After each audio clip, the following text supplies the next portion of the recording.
सतगुरुदेव जी की अमृतमय दया की वर्षा। बंदी छोड़ सतगुरु रामपाल जी महाराज की जय। मैं भक्त श्याम दास यानी श्याम सापकोटा हूँ। मैं मधवलिया 8 कोटेहवा रूपंदेही नेपाल का निवासी हूँ तथा पेशे से मैं नेपाल सरकार के उप सचिव अंडर सेक्रेटरी पद में भू तथा जलाधार संरक्षण विभाग ववर महल काठमांडू नेपाल में कार्यरत हूँ। विक्रम संवत 2060-8-92 तक कार्यकाल है। मैं कई रोगों से परेशान था तथा साथ साथ ओम मंत्र का जाप तथा ध्यान भी करता था। आप सुन रहे हैं जगत गुरु तत्वदर्शी संत रामपाल जी महाराज द्वारा लिखित पुस्तक ज्ञान गंगा का पेज नंबर 306। ओम शांति यानी ब्रह्म कुमारी राजयोग का 7 दिन का तालीम भी ले रखा था, परंतु अस्पताल आना जाना चलता ही रहा।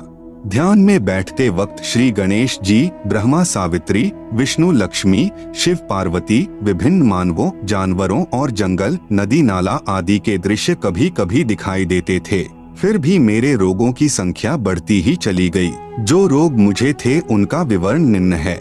Number 1, mania. मैं साइकेट्रिक होकर 2 बार हॉस्पिटलाइज हुआ था। दोनों बार बहुत सारे टैबलेट दिए गए जिन्हें दिन में 3 बार खाना पड़ता था। नंबर 2, हाथ कांपना। मेरे दोनों हाथ बड़ी जोर से कांपते थे जिसके वजह से मैं दस्तखत भी सही ढंग से नहीं कर पाता था। नंबर 3, आंखों की कमजोरी। मैं -2.5 का पावर लेंस पहनता था। नंबर 4, पाइल्स यानी बवासीर। 2-3 वर्षों से इस रोग से परेशान था। आयुर्वेदिक तथा होम्योपैथिक दवाइयाँ ली थी पर कुछ समय ठीक होता था और फिर ब्लीडिंग शुरू हो जाती थी। Number 5, uric acid. दोनों घुटनों और ज्वाइंट्स में तीव्र पीड़ा होती थी। रोग निवारण हेतु मैंने एलोपैथिक तथा आयुर्वेदिक दवा भी ली। Number 6, gastric. बहुत पहले से छाती तथा पेट में जलन होती थी। ड्राई फ्रूट तथा तेल का खाना, चाय या ठंडा खाना खाने से तुरंत जलन शुरू हो जाती थी। मैं परेशान हो जाता था और एलोपैथिक औषधियाँ खाता रहता था।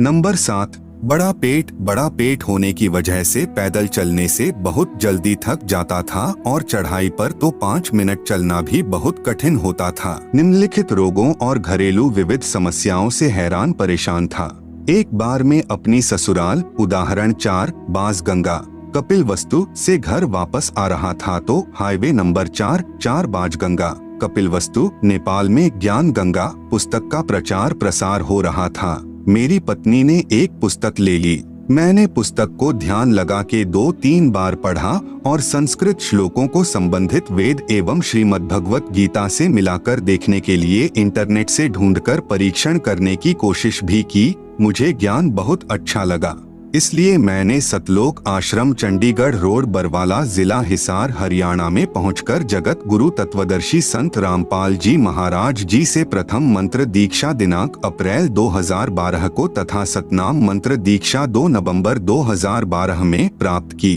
अब मैं मेनिया रोग का एक टेबलेट दवाई एलोपैथिक लिथियम 400 mg प्रत्येक शाम को खाता हूँ। परमेश्वर की कृपा से अब मुझे साइक्रोटिक सिम्टम नहीं है तथा मेरा हाथ कांपना बंद हो गया है और अब मैं अच्छे खासे अक्षर लिख लेता हूँ। अब मेरी आँखों का चश्मा भी हट गया है।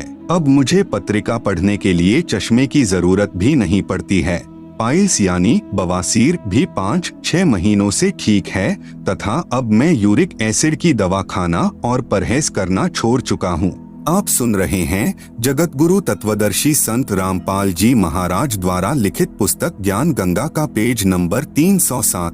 एक बार मेरी छाती और पेट में बहुत जलन हुई। मैंने 29 जनवरी 2013 की रात को जगत गुरु तत्वदर्शी संत रामपाल जी महाराज जी का स्मरण किया। तभी सतगुरु का एक श्री चरण मेरी छाती व पेट के ऊपर चलता हुआ दिखाई दिया।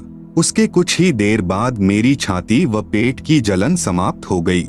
मैंने उसकी कोई भी दवाई नहीं खाई। मेरा सर्व भक्त आत्माओं से नम्र निवेदन है कि आप पवित्र पुस्तक ज्ञान गंगा और धरती पर अवतार को पूर्ण श्रद्धा के साथ पढ़े तथा परमात्मा के तत्व ज्ञान को समझकर सतलोक आश्रम चंडीगढ़ रोड बरवाला जिला हिसार हरियाणा भारत में आकर नाम दीक्षा लेकर अपना आत्मकल्याण करवाएं तथा रोग, शोक, चिंता आदि सर्व दुखों का नाश कराकर इसी जन्म में सुस्वास्थ्य और सुख समृद्धि प्राप्त करते हुए अपनी सत्य भक्ति पूर्ण करके अपने निजधाम सतलोक यानी जहां से हम आए थे को पुनः प्राप्त करें। सत साहेब भक्त श्याम दास